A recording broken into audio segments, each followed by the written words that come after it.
everybody. Welcome to another edition of Box Seats. Your host, Frank Holder, sitting here with you. Getting ready to bring you the show where comedians talk all about sports. My man Talon's in the building. What's up, T? You know, I'm always on point, Frank. I probably, if we did an award show at the end of the year for this show, I get the on point of the year award.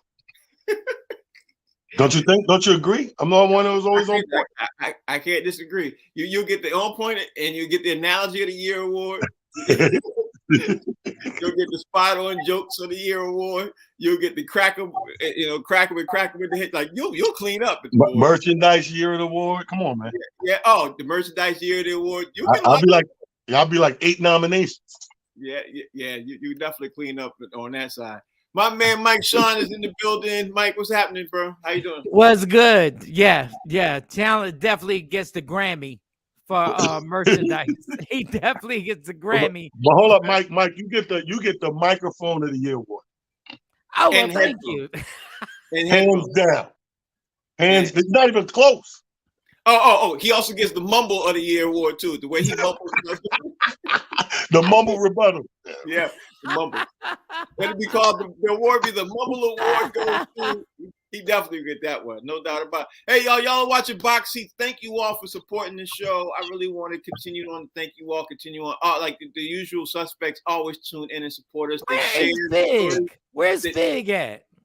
They share the stories. They always continue on everything else. I appreciate them doing that. I look forward to that. Thank you all for doing that. Greatly appreciate it. Let's jump into the show with who we got. I'm sure Fig will be along shortly. There you go, right there. There he is, right there. My man Fig just wrapped up too. What's up, Fig? What's going on, man? I don't know what was happening with my computer today, man, but I'm on my phone. Turn it sideways. There you go. Boom.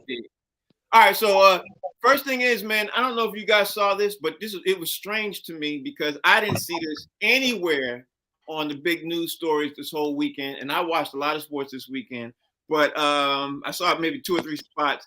There was a neurotrauma consultant who was involved in clearing Dolphins QB Tua Tagovailoa during Sunday's game against the Bills. He was fired.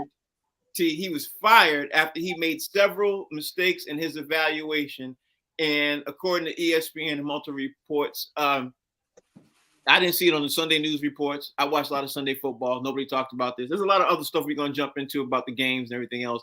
But the doctors last Sunday, literally a week ago, was fired. And then obviously then Tua plays 4 days later. And, obviously he gets hurt and everything else. T, talk to me, man. Tell me about what your thoughts are of the doctor being fired by the team and everything else.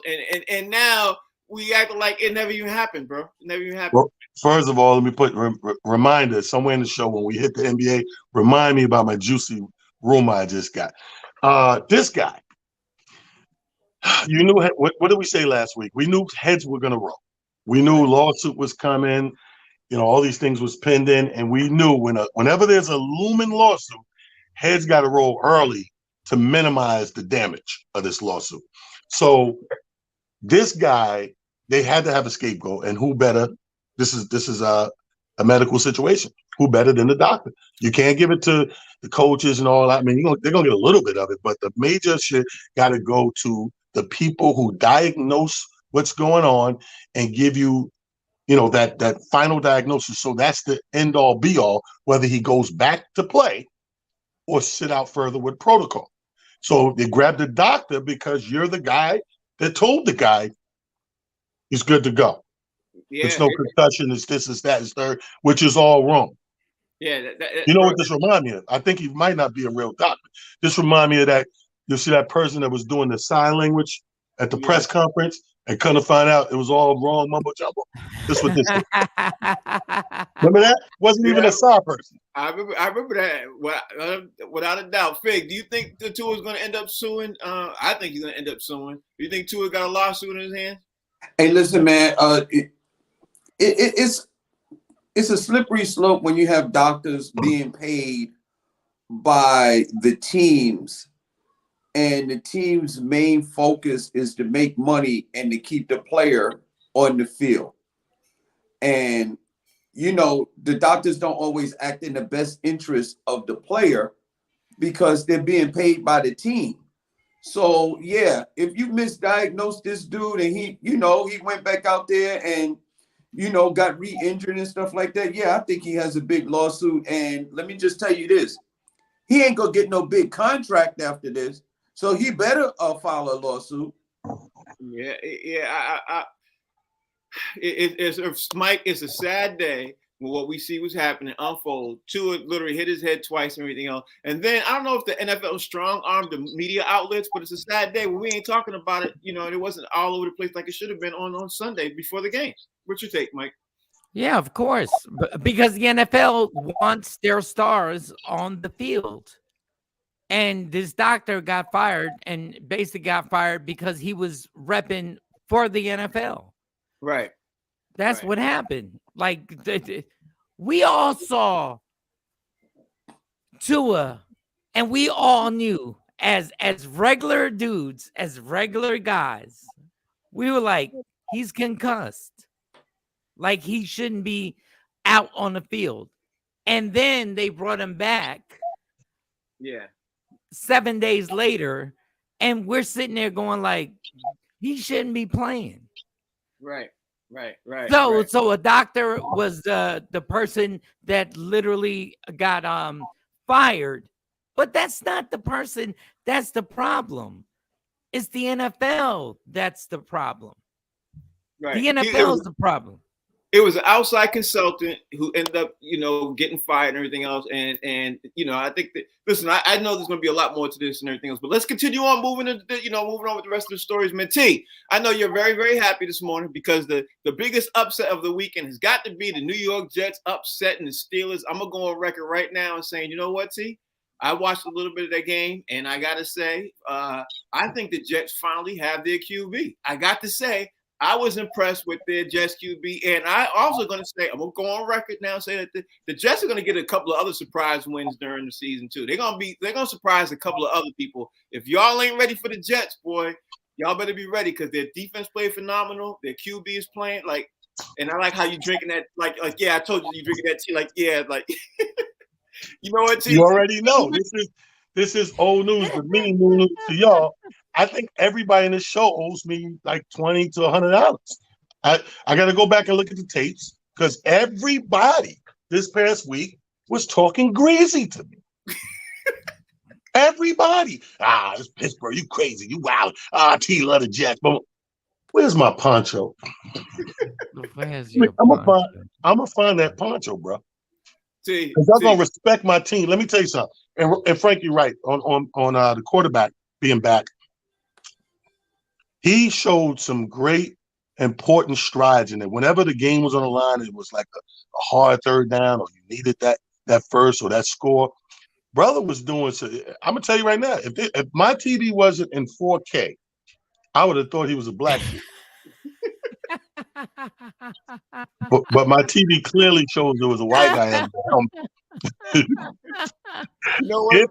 But if I had a 13-inch, the old one with the knob, I would have been like, yo, this black dude crazy. But I'm going to say this to you. After 18 years, you're going to be right one of these years. It's going to happen.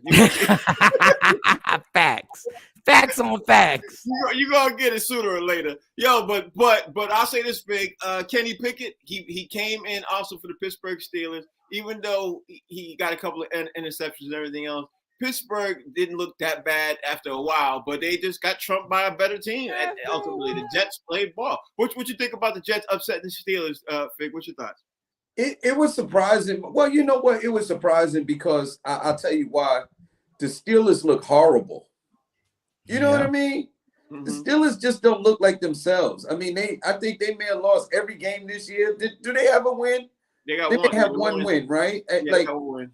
This is not your typical Pittsburgh Steelers team. I mean, we thought that Ben Roethlisberger was the problem. Nobody's ever been sold on Mitch Trubisky, and this kid Kenny Pickett, man. I think it's time for him to give him a shot. To throw in a rookie quarterback his very first game in the NFL and expect him to come in during the game when the game is already going on and expect him to perform well, maybe asking a little bit too much, man. I don't know, man. I was surprised, but pleasantly, you know what I mean? Because it's New York. Right. But Mike, the Pittsburgh Steelers are heading up for their first losing season in over 20 years, bro. In the Mike Tomlin era. Talk to me, man. What's your take on the Pittsburgh Steelers outlook? That's what Fig gets for being a traitor and going to the Steelers and leaving the Giants based on his opinions. And It's Fig's fault. it's Fig's fault. This is all Fig. This is all Fig. The Giants now got a winning record, and now he went and brought the Steelers. That's what you exactly. I told him to ride out with the racist people. Like I tried to tell him, but I don't know what this will be. This is what happens when everything's all based on not having a losing season. Now everybody's going to bring it up. Yeah. Now everybody's going to bring the whole thing up when they wind up winning 7 games. And Fig's right with that. Like if they win 7, Mike, if they win 7 games, I think they'll win 7. They'll win 7.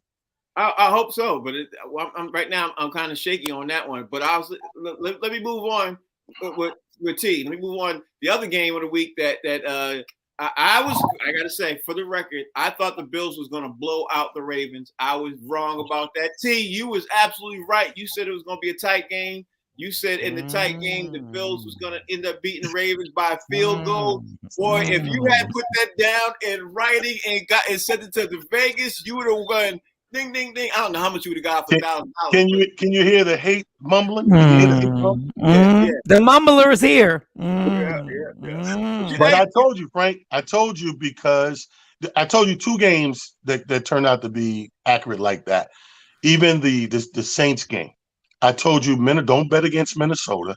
You know what I mean? I said, Minnesota, especially when you play them at home, they're a formidable team. And I said, that game's going to come down between 3-4 points. And I said the same thing about Buffalo. It's not going to be a blowout because these teams are kind of equal in stature. I told you about the Ravens and Buffalo. I said, dude, it's kind of the same thing. Granted, the other quarterback uses the run as a plan B, but nevertheless, he runs too.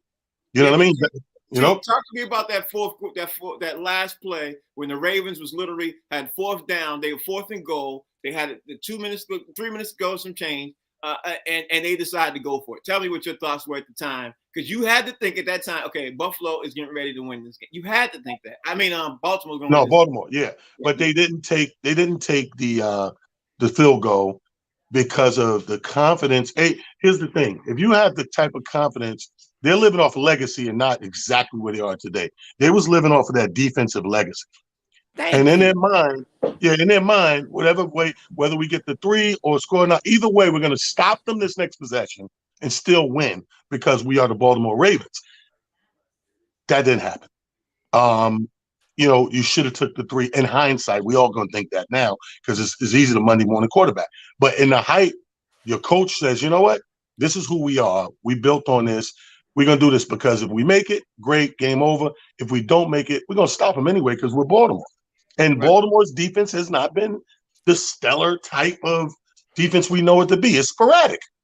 It's not consistent. It's sporadic. Right. Fig, I got to say, John Harbaugh made a decision. A lot of people were upset with him, especially Baltimore fans, made a decision because they didn't get it. But I got to say, the chances of them getting that score is good. What's wrong, Fig? Fig? Hello, Fig. Fig. I guess Fig got stuck. All right. So, what's your take on this, Mike? Talk to me, man. Tell me what you think. If you have Lamar Jackson and you literally have MVP, you go for it. Right. You go for the whole thing because it basically what you're saying is that your defense, you don't believe in your defense. So you go for it. Like, this is the dude that wants $230 million. Like, so you go for it and you make it happen and see what. And listen, if I was the head coach, I would kick a field goal. But if Yeah. you, Yeah. but if your agent wants, which is your mom, wants $230 million, That sounds like a slight diss. Is your agent is your mom? Does that sound if like your a diss? agent is your mom and you want that money, well, guess what? Prove it. Yeah. Let's see it.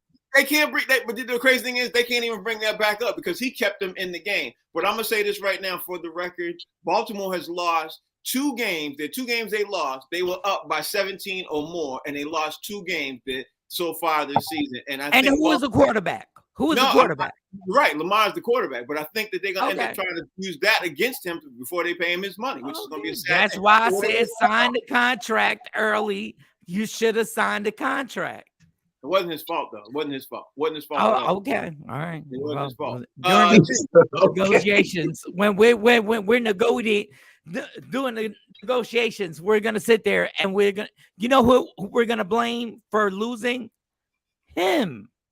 Yeah, they will. But he don't play defense, right, T? He don't play defense. So I'm gonna blame his mom. Yes. Move, chick. Get out the way. Get out. No. All right, so T, do you think there's a QB controversy in Dallas because Cooper Rush ended up getting Dallas a win yesterday, man? And everybody's talking about, is there a QB controversy? The QB, because Tua, Dak is supposed to come back next week, man. And I don't think so. I was like, y'all get ahead of yourselves. Here's why I think it's not. Jerry Jones has shown us for as long as he's been there, he's a money man. And Jerry Jones, you look at his face, he got that old plantation pile driver face that's like, if I'm paying you, you're gonna earn this money. He did that with all his superstar players over the years, meaning that got that big contract. Right. We're not sitting you down because this dude right here having a couple of good games. You're gonna have to get out there and really stink it up for us to start reevaluating. Because you gotta realize an injury and stinking up have 2 different repercussions. Mm-hmm. Injury is like, okay, you're sat down because you're forced to sit down and get better. Now that you say you're better, you're cleared to play, you got to get out there because of your big contract. Now it's up to yours the next couple of games to stink it up. Now, if he's stinking up 2 games in a row, then you can start come back, revisit that question, whether we have a controversy in quarterback out there in the Dallas Cowboys. Right now, I think it's way too soon. This is only week 4. You know what I mean? So I don't think it's too early. So T, in other words, you don't think it's too early, but Cooper Rush is winning, bro. He's winning the game. So. It's a couple of games, Frank. It's a couple of games. Here's the thing. You say to yourself, because at this stage, we know what Dak can do on the foot. So you say to yourself, if Dak was in there, would we still win these games? And I believe, yeah.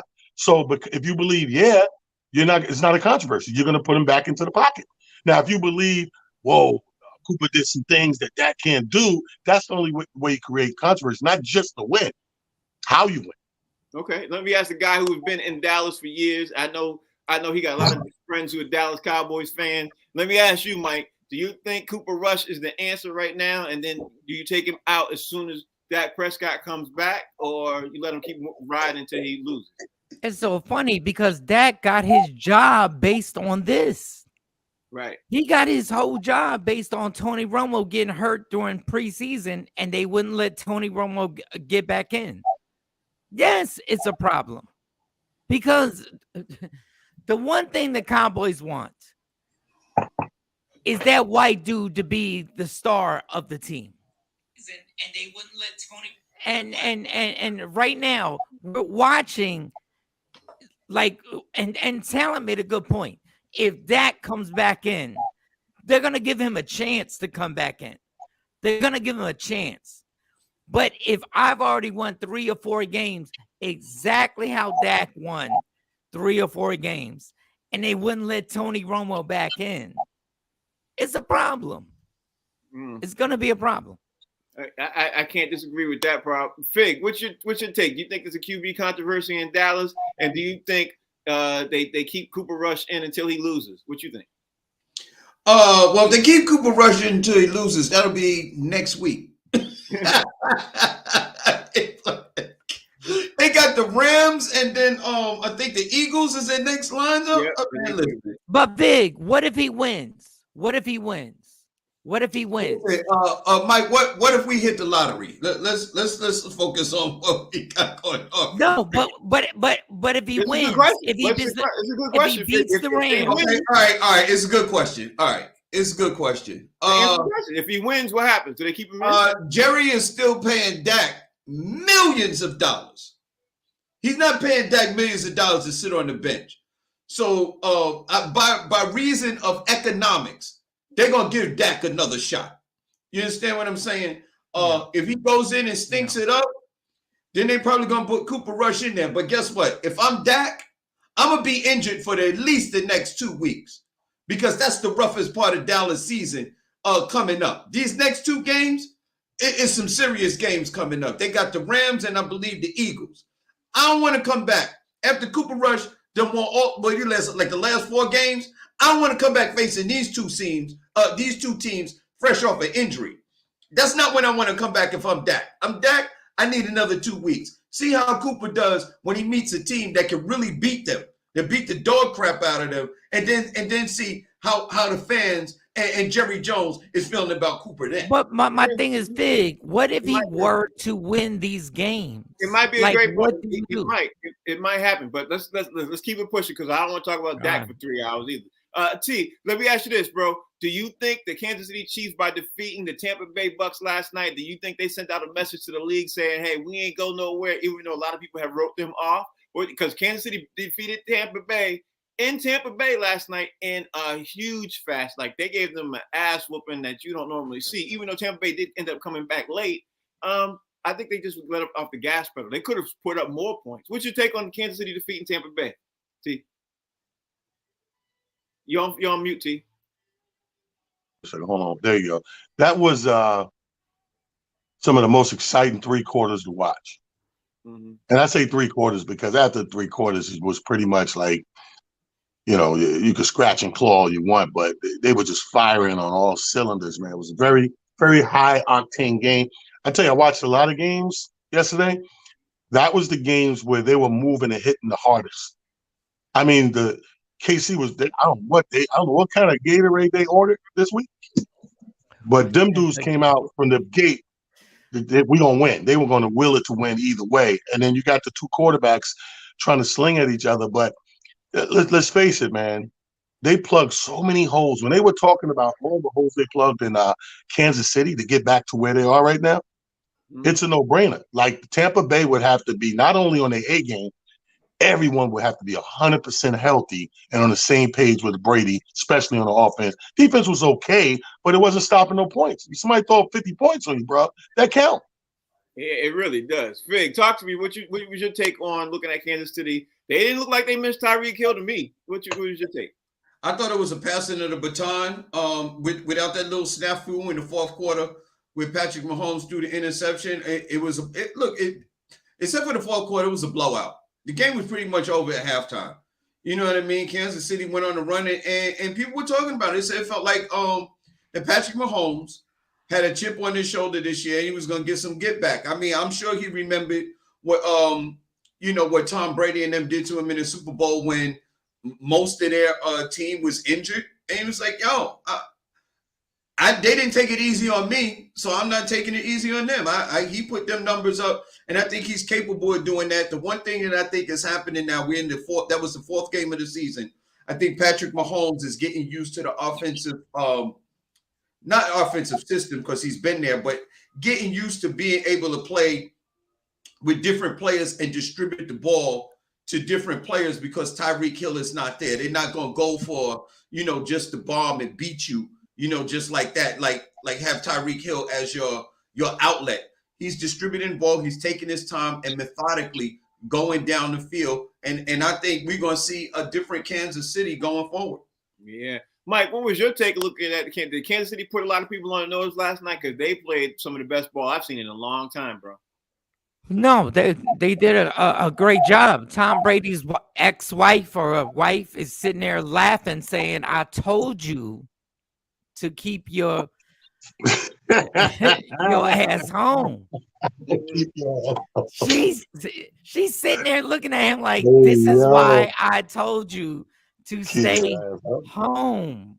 Like this is why Tom Brady is gonna wind up, and I don't wish this on him, but he's gonna wind up getting hurt. You That's could see when the defense was coming down on him, pause, where you're like, all right, dog, you probably should have stayed home. Yeah. You should have stayed home. I'm not saying he's not a good quarterback, but you should have stayed home. You should have relaxed and been like, it's over, it's done. I've done everything I can. But It's hard to do, man. It's hard to do.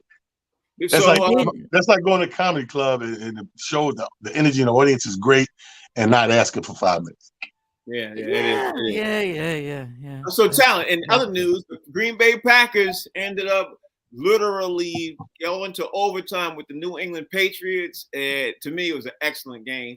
Of course, we ended up losing at the tail end and could have won that game and should have won that game. They got 5 more yards on that third down play. They would have won kicking the field goal. But anyway, Green Bay ended up losing the game. And that's what happened. So what was your take on the Packers defeat? I was drunk. I gotta find what's so funny. I was drunk, Frank. I was watching the game drinking. I was like, New England sucks. And Frank said they would have won if they'd have had 5 more yards. There's a couple of guys saying, if I had 5 more yards, I'd still be married. Enjoy it. No, but real talk, Frank.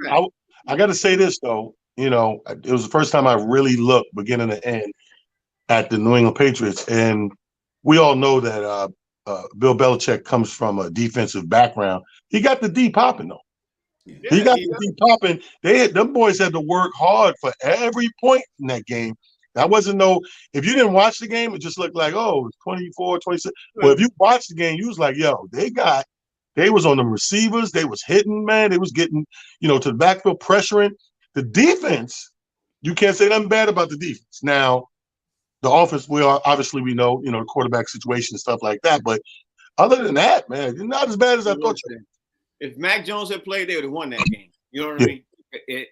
And fair to say that if they had got that 5 more yards or in overtime, they could have got the field goal and they could have won. But, at the end of the day, people are talking about how good Green Bay is or isn't. They might have got exposed yesterday, Fig, because the Patriots played them man-to-man except for 4 times. When they didn't play them man and they played them zone, they got gashed. The Patriots got gashed when they played them zone with their 2 running back sets.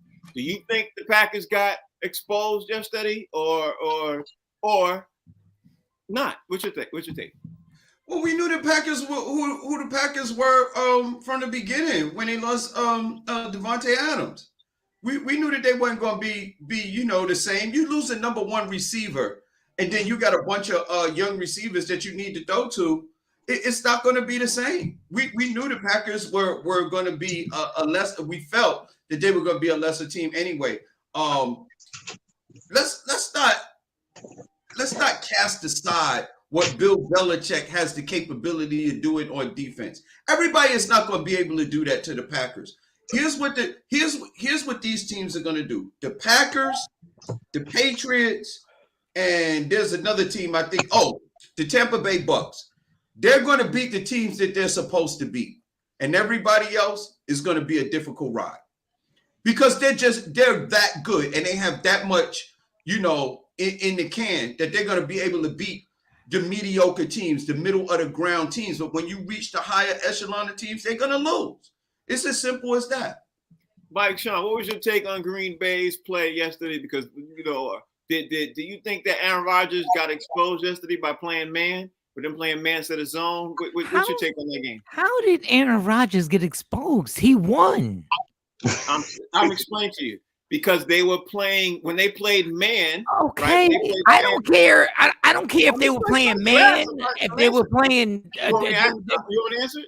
Go ahead, Frank. Go ahead. When they played man, he missed most of his targets and everything. When they played zone, he was hitting them all the time. That's what happened, and it showed. So when Tom Brady wins, when he was with the Patriots, did you care how he won? Yes. He won. Like Yes, I he did. won the game. Like dog. Like he didn't have his most spectacular game. But you know when you're really dope is when you have a bad game and you win. That's when you're dope. That's when you're on the Michael Jordan and LeBron James thing. I didn't have a good game. But guess what? When he needed to make the passes, he made the passes. Am I correct, Frank? Yes, he did. He did, because he's better than everybody else. He's better Yes, he than was. everybody else. Yes, he is. Yes, he is. And yes, he was. Yes. Like y'all would take him on the Patriots right now. Listen, nobody would not take him. He's one of the best. Okay. Nobody would not take him. So Yeah, what I'm saying is, on his bad game, he won the game. But that's not a good assessment, because that's not what I'm talking about. What I'm talking about is his receiver. When I asked you the question, did he get exposed? I'm talking about How his did his receivers got receiver- exposed? Okay, maybe I put it wrong. His receivers got exposed because they couldn't get open the way they wanted to. They got open a Yes. handful of times. But here's a fact. That was Aaron Rodgers' lowest statistic game in his career was yesterday. So Frank, so if So you look at have how the you- worst, if you have your worst game ever and you still win, that means you're dope. That means you are better than everybody else. All right, we That's can all say I'm that. saying. Frank, But let's look at it like this too. He put us on notice before this season started, and coming out of practice, he let you know about his receivers. He said, "Listen, Yes. these guys are okay, but they lack consistency." Right. You know what? And you've seen it in that game. 1 minute they make a miraculous catch, the next one you miss a doozy. So he said that before the season started. He said, "I'm not mad at the seasons. My receivers, they cool." He said, "But we're lacking consistency." I can tell you right now. And when you looked at him throwing those passes, he was Aaron Rodgers. Right. Even though when you drop passes or deflect or tip and a dude get an interception and pick six and all that, that go on your record as the quarterback. Right. But looking at the game, if you watched it, I agree with Mike. He didn't get exposed. The receivers did. Yeah, that's what maybe I put the A question wrong, but I meant it as it literally he doesn't have the receivers he used to have. Now, if you was to put Aaron Rodgers on New England and swap quarterback, I don't think anybody would doubt how deep the Patriots would go, because they got the receivers, they ain't got the quarterback. All right, let's keep it moving. but your quarterback is injured, Frank. And that's why I said if you swap receivers, yeah, our quarterback's injured. If you swap Yeah, receivers, No, but we're forgetting the one thing. He won the game. Yeah. He won. I'm not forgetting that. I said it. He won the game. Okay. He said, "I'm not forgetting that." Yeah. You obviously did. Because You're like you he guys got definitely exposed remind and me he of it all won. the time. Like they won the game. But if everybody in here right now knows when the Patriots was up and everything, everybody sitting here right now literally thought, especially towards the end of the game, I'm sure everybody thought, oh wow, the Patriots about to upset Green Bay and Green Bay. Especially Frank, to be honest with you, before the game started, I thought it was a possibility. Simply because of Bill Belichick's defense and the absence of Devontae Adams and the fact that Aaron Rodgers got a young receiving core. You got a young receiving core going up against a Bill Belichick defense. Yeah, you have the potential of losing that game. You just do. Okay, so Fig, real quick, because I know Frank wants to go. I know you want to keep moving, but what has Bill Belichick done since Tom Brady left? I'm tired of this question. Let's keep moving. Okay. He All right. hasn't won a Super Bowl, but his defense is still formidable. No. He hasn't won a playoff game. I'm going to cut you Mike off in a second. No, I don't want to talk about that. We keep talking about that's not the topic. He hasn't won a playoff game since Tom Brady left. Talent. The question goes to you. The Philadelphia Eagles are now Frank don't want that undefeated. problem. He don't want that smoke. He don't want that smoke to literally be like Bill Belichick is overrated. But okay, all right, cool. You want me to go there? I could go there. Because right now, you act like I'm scared. No, but you act like we haven't had this discussion. We've had this discussion. I don't know how many times we talked about this. Dog, he's won nothing since Tom Brady has been gone. Nothing. I love it. He hasn't won a playoff game since Tom Brady has been gone. May I listen? Please, Fig, please. Let me just say, here's the thing, and this is what we have to do. Crazy conversation. I hate having. No, Frank. Let me. Here's what you have to do. In the NFL, without an elite or top quarterback, you're not winning anything. And to the Patriots' defense, they haven't had that. I mean, they had a Cam Newton, you know what I mean, who was in and out. It was in the middle of COVID. We had 2 years of COVID. And then you got a young quarterback in Mac Jones, which is decent, but he's not one of the elite quarterbacks. When you think top 10, top 15 quarterback, Mac Jones is not in there. So how are you going to win without a top quarterback in the NFL? It's impossible. Not that you're wrong, because you're absolutely right, Fig. But let me ask you this: is there anybody up here right now who wouldn't take Bill Belichick as a coach if he's coming to coach your favorite? Me. I would. You're dumb. Crazy, dumb. Okay. You're dumb. That's the dumbest thing you've made on this entire show. Hold on. Bill Belichick got lucky. Hold up, Bill Belichick. Hold up, Frank. Bill Belichick was a defensive coordinator for Bill Parcells.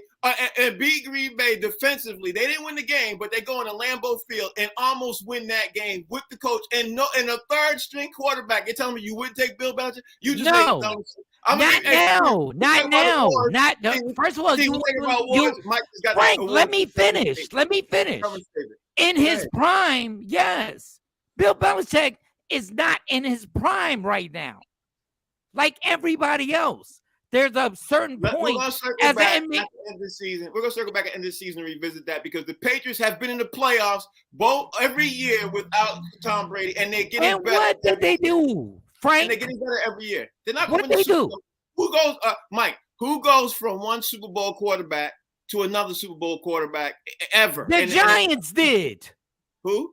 The Giants did. The Giants did not go from the Giants did. Ask me a question since you want this smoke. Ask me a question. Yes, the Giants did. Which NFL team went they went to Phil Simms and they went to Eli Manning. Which and won back-to-back. They did not. No one ever has. Dude, no one ever has. No one ever has. How many years? Let me ask you this, Mike. How many years between Phil and Eli did it take for the Jeff Hostetler? How about that? We won a Super Bowl. Wait a minute. I asked you a question. Ask your question. How many years between Eli and how many years was it? We won a Super Bowl with a backup quarterback. How many years? No, I'm going to tell you that Jeff Hostetler was a backup quarterback. That's not what you said. And then we went to Eli Manning, and yes, it was a lot of years. Thank you. It's only been 3 years. It's only been 3 years. Can we move on? And 2 of those years was COVID. Can we move on?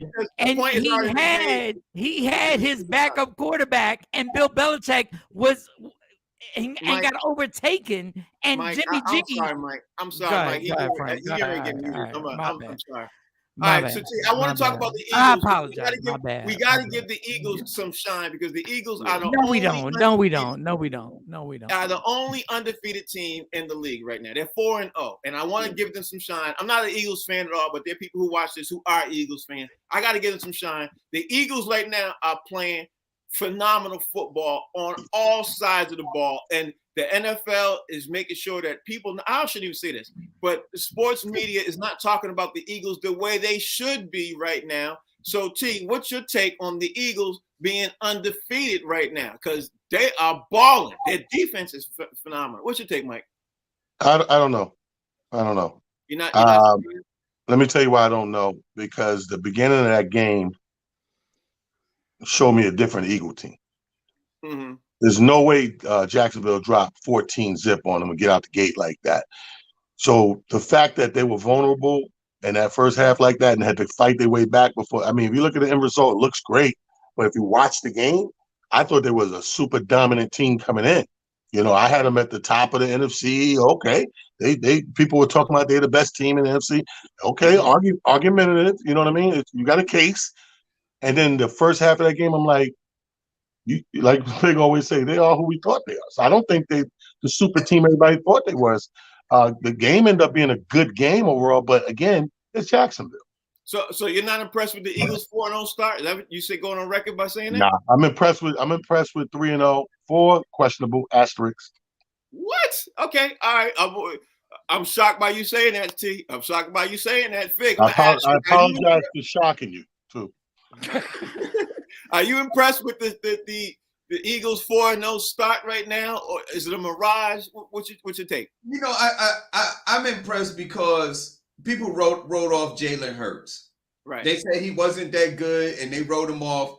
And now they 4-0. And if they was 0-4, people would be killing them.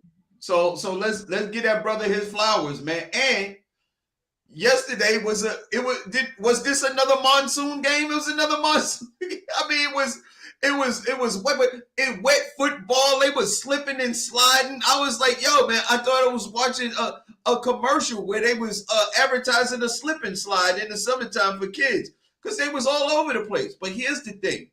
I think what happened yesterday, and I could be wrong, I think what happened yesterday is the Eagles started smelling themselves. They saw who they were playing and felt like they were going to get an easy win. And then they got punched in the mouth, and they had to wake up and get back to playing football, and they ended up winning. Good for them, because maybe this is a wake-up call that they'll never do this again, no matter who's on the other side and no matter what their record is, because I don't care who you playing, it's called any given Sunday. Yeah, and look right now, look like the NFC East looks like they might be the best division in football, Mike, because the Eagles are undefeated. The Giants are 3-1, I think. Who else? Dallas is 3-1. Who else is in the NFC East? The Eagles. That's it. And the Commanders. Well, the Commanders. Yeah. So, but right now, people are saying because of the Eagles, they got one of the best divisions in football. Are you thinking this is a mirage, Mike? What's your take? Yeah, I don't believe in them. But shout to Jalen Hurts. I mean, he's doing his thing. He is definitely doing his thing. So I don't want to sit up here and try and hate on him because he's rocking out. But we do know how early in the season it is, right? Like we do know how early in the season. And I don't want to be petty, but the Giants actually went to a Super Bowl with another quarterback against the Ravens. But Jalen Hurts doing his thing. The Eagles are doing their thing. The NFC East is going to be tougher than what everybody thought they would be, simply because it goes in cycles. Like there's going to be a time when the NFC East will be back to what they normally are. And when the Eagles, Giants, and Cowboys play each other, it gets tough. So, yeah. We'll see what happens. And I appreciate you being petty and not even making the great point, but I'm not going to even. No, I mean, we lost to the Ravens in the Super Bowl with a no-name quarterback. I'm just saying. Nothing to do with the point. So let's keep it moving. I'm just saying. The Raiders got their first Your win. team doesn't do that. Your team doesn't do that anymore. The Raiders got their first win yesterday, T. What's your take on this? Well, like I said, they were going to win this week only for the simple fact that they've been winless. Yeah, he said that. I said they've been winless. I guarantee they're going to win this week. Yeah. Another decent game to watch. That was a very good game. And it was anybody's game, and then till it wasn't. It was anybody's game all the way up until it wasn't. Raiders looked real cool. Carr got his stuff off. The defense was clicking when they needed to. I enjoyed the game, but again, I got to look at the schedule because, Frank, I'll be honest with you, now that they got that win, I don't think it's a win to build on. I think, depending on who they play the next 2-3 games, we might go back to the old Raiders. Oh, wow. Okay. You think they might go back to – okay. Fig, what's your take? The Raiders got their first win. You think they're going to turn it around? What you think? I figured that Carr and Devontae Adams would finally, they would galvanize and kind of get it together. When you're in a new system, a new team and stuff like that, your talent doesn't always rise to the top in the very beginning. I guess, look, the best teams that win – first off, you need health, and then you need that chemistry. You know what I mean? You need to make when you're running plays, it needs to become like second nature when you start to beat teams. And I thought it would take them a little while to catch on. I think the Raiders are going to look quite different when you start to see them towards the end of the year. I think they'll be a lot better than you're seeing them at the beginning of the year, because they'll start to get that natural feel where you start playing and reacting instead of thinking. You know like what? I said, Frank, next Monday, Raiders on Monday Night Football. Chiefs. Against who? Chiefs. Yeah. Listen, you're not going to beat the top echelon teams like that. Not in the beginning. That's true. I still think at the end of the year they'll be better, though. Mike, what you think about the Raiders getting their first win yesterday? What's your thoughts? I thought it was a good game. I mean, I was interested. I'm just Devontae Adams. God bless him. He got all his money, but the dude that's throwing him the ball is not Aaron Rodgers. So there's going to be a difference. There's Derek Carr's peak is never going to be Aaron Rodgers. Like Aaron Rodgers literally was sitting there going like, I'm throwing you the ball and I'm going to get it to you exactly when you need it. That's not Derek Carr. That's he's not on that level. No disrespect to him, but he's not on the Aaron. When Aaron Rodgers says, how about this? I'm going to make sure I throw you the ball 15 times. 13 out of those 15 times, the ball's going to be perfect. That's not Derek Carr. Great point. Talent. We're going to keep it moving, man. The Phoenix Suns ended up making some NBA news. We talking about the NBA preseason started over the weekend. Shows called Box Seats. We all got some kind of, I got to fit some news in. There were some preseason games that started, but the Phoenix Suns went over and literally lost to an Australian team. And the Australian team, let me put it it's the Australian Adelaide 36ers in the shocking home upset. They're not even Australia's best team. That's what the crazy thing about it. They're like the 7th or 8th best team. And the Phoenix Suns go over there and lose to them 134 to 124. And the Phoenix Suns fans are panicking. They're sitting there saying, what in the world is going on? I got to sit there and say, wow, what you think about the Phoenix Suns, bro? I think it's even worse. It's worse here than it is over there. Because obviously you lost to somebody called the 36ers. You're about 40 cents short. You lost 40 cents short. The 36ers.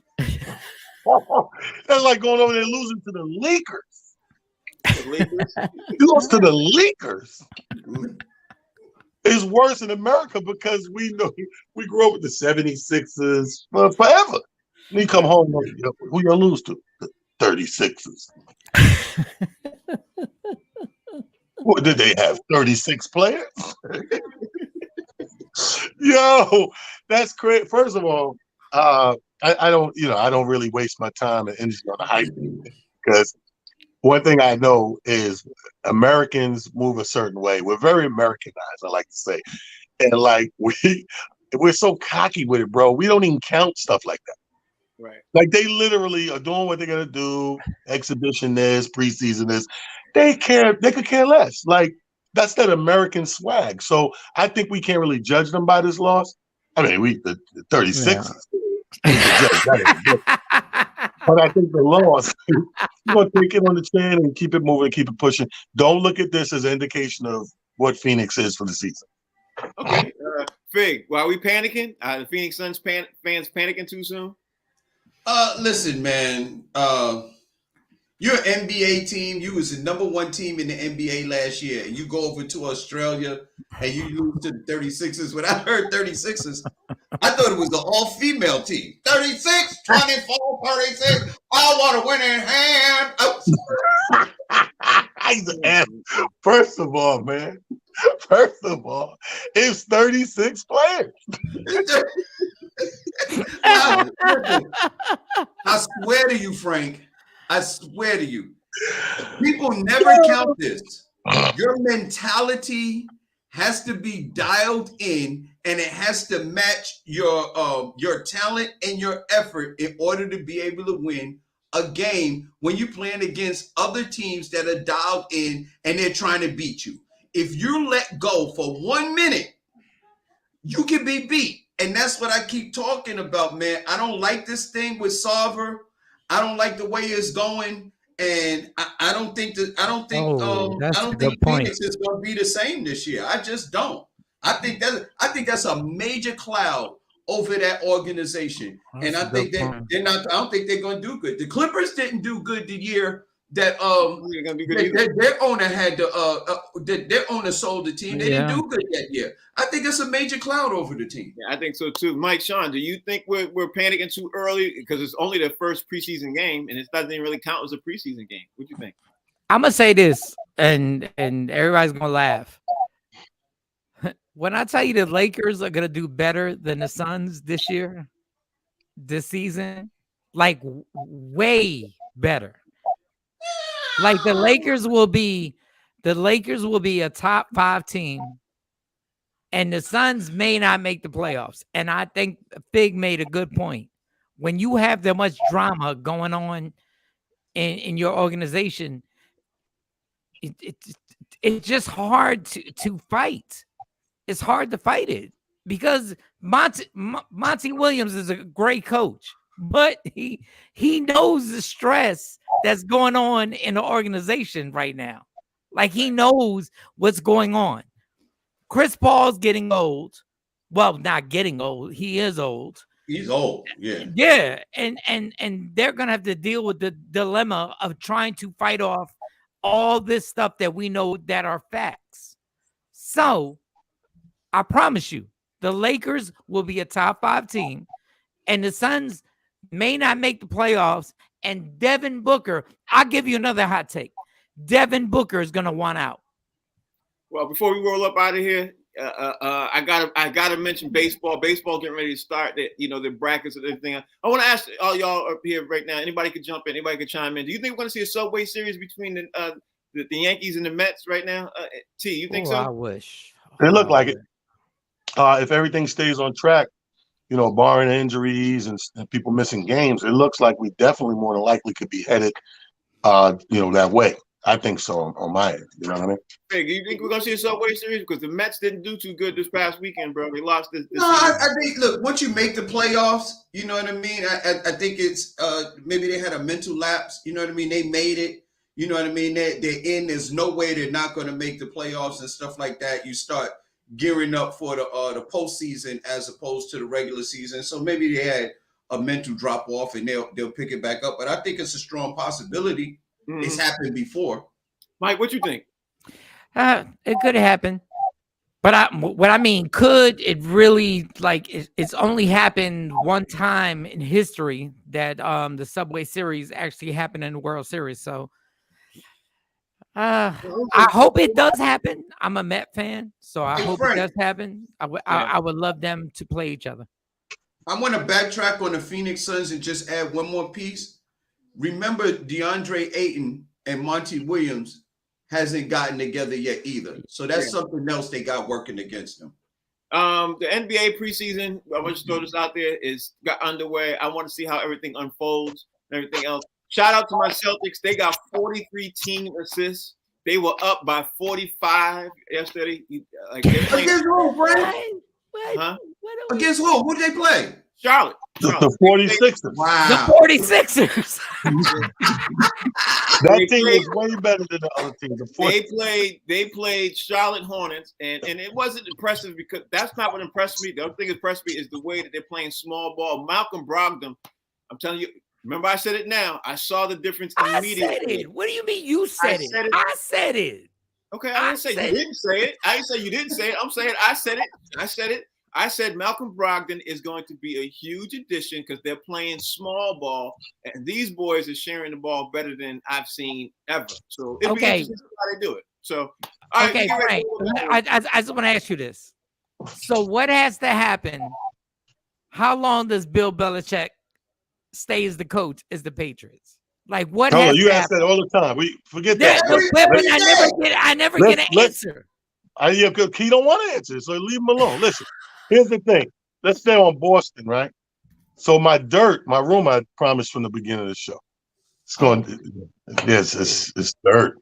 Go ahead, say it, bro. Time's running. Come on. So anybody want to? So the coach, your coach. So here's the dirt, the inside dirt. Now it makes sense. The chick he smashed was the owner's side chick as well. Oh. So this is why. So go back to what Mike said and we alluded to a couple of weeks ago, one of the things that leaked out that everybody knows is that he was warned previously to cut this thing off. This is why. So these so stupid. This dude right here. So this makes more sense now. Why that Stephen A. says, well, damn, I know a lot of people in the organization that's doing this and nobody's under fire, nobody's getting in trouble, but they're making a thing out of this case and suspending them and holding them up and all that stuff.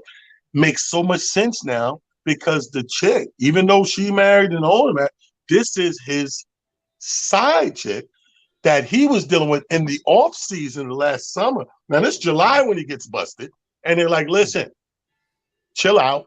We need you to stop, whatever. But remember, Dugard was on the show and said the other component that goes with it, he really had feelings and fell in love with it. Yep. He couldn't stop. Wow. We're gonna dive more into this tomorrow, and of course, wow. I want to hear more of this. Everything. In case she watches our show, my number is 917-634-2722. Clearly. And if she wants to follow me, hit me at Mike Sean Comedy. DM me. Well, I had turned down 323-410-1745 times. Yo, all I'm gonna say is this: I would have went in hand cause she's a brick. Wow. I told y'all I had turned down 323-410-1745 times. Where is your wife? That's what I want to know because I'm scared for you. I just told you I turned her down 323-410-1745 times. Like y'all. Well, I'm back in these streets. So once again, at Mike Sean Comedy. I am not. My number is 777-9311. Big number is 201 corpse. Because she's gonna kill you. How they can follow you, bro? Hey, follow your boy Talent Duck Comedian on IG. A lot of shows popping off. Don't forget, we're coming up there the first Sunday in December to Boston to Laugh Boston Comedy Club. We're going to put it down over there. And this month, 21st, 22nd, headline is Stress Factory in New Brunswick. Holla at your boy. It's going to be a crazy, stupendous. We're going out this year with the bang. October, November, December, crazy. T, I'm calling you right after the show, too. I got to tell you something. Fig. Okay. Everybody out there, how to follow you? Fig on social media platforms. The South Carolina alumni show was off the chain on Sunday. I hope you tuned in. Okay. Mike, tell everybody. At Mike Sean Comedy. And that's it. I'm good. Sig performed for the 36ers Sunday. I would have went in hand cause she's a brick. Full box seats. We out. We on 2 times more times today. We got 7 and 11. Box Seats is on the Humor Mill channel. We broadcast 3 times a day. We also broadcast on the Humor Mill channel app. We'll be back tomorrow. Tomorrow, we got to talk about, obviously, more baseball. We got to talk about the rest of the NFL. We're going to dive into some more stuff that Talent said because, of course, he would drop the heat 1 minute before the show wrapped up. You know, that's how he does it. Monday Night Football game. The 49ers are playing the Rams tonight. We're going to talk about all that. Thank y'all for watching, man. We'll see y'all tomorrow, and my button is not going to stick.